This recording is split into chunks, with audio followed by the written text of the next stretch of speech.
You shall never surrender. You shall never give up on your dreams. And never let obstacles weaken us and hinder our progress. Remember this.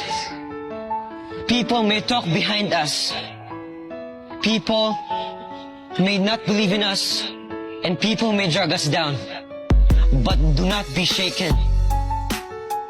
We do not exist and we do not live for them.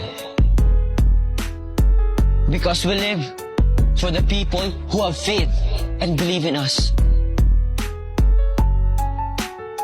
Because we live for our family. Let us not be afraid facing our challenges. Let us pursue our dreams.